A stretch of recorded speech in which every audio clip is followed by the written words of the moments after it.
Because you cannot help other people who are working for you.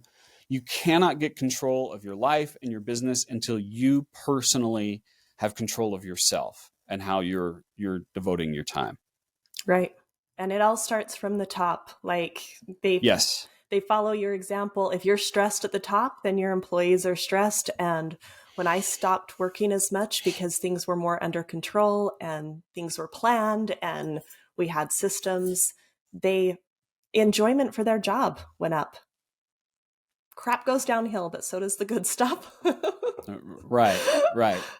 And the example that you set as a leader changes everything. And that's also part of the reason why it's so important for you to get control of that time management, because they're going to follow your example. And if you're out of control working 60, 70, 80 hours a week, guess what your employees are going to do? You can talk about work-life balance, but it doesn't make a difference if you don't personally have it. Right. And it almost makes, I think it made my top people that work closest with me, almost made them feel guilty if they weren't at work when I was at work, you know? Yes.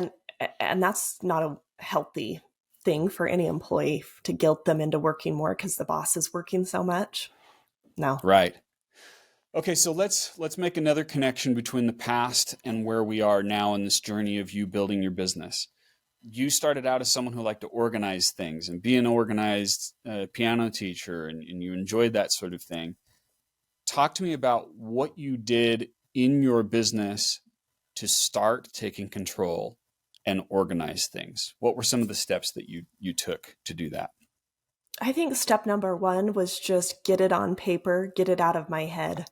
Whether it was, taking the time to write down how I did this or what I expected with this or what the policy was with this, it couldn't verbally come from me. It needed to come through a document, or later I loved videos even more because they got it from me, but yet I didn't have to say it 500 times of, the core of why my business was created and why we do what we do the Bravo way.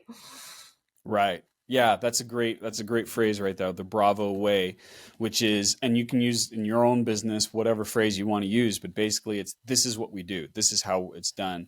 And I do love, especially now, I know we started with documentation and later went to video. I love video now because, like you said, as the business owner, it's a way to like replicate yourself without having to go to each individual person and repeat yourself 100 times. Absolutely. And it works great for your customers too. I mean, parents would come up to me. We had thousands of students, right? And so parents would come up to me and see me in the hall and they'd be like, "Oh, you're the owner." And they felt like they knew me. They'd connected with me because they'd seen the videos. I'd send out the, whatever, welcome video or the, events coming up video. And videos are a great way. I highly recommend videos. Don't shy away from videos. Yeah. It's almost like Disney, right? It's like keeping Walt alive. Yes. He's long gone, but he's still a part of it. He still is in the feel of everything. Absolutely. It took you a little bit of time to get comfortable with video as a medium, right? Yes, for sure. I had to do a lot of videos, and I think some things I learned about videos, I think just the shorter the better, especially when you're just trying to get it out to like your customers. Your customers aren't going to watch a long video. So 2 minutes or less was always a good like teaching video, trying to get the information out to the masses. So. Yeah, that's a great way to do it.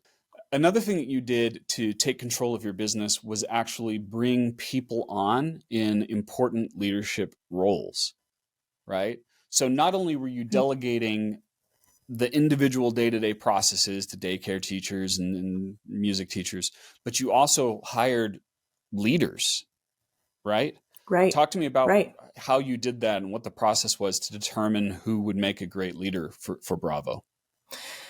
So yes, I hired them, but I did love to grow them. That was my favorite thing, is to grow those, people that walked in my door and became a teacher and then let them grow into department leaders and then into directors.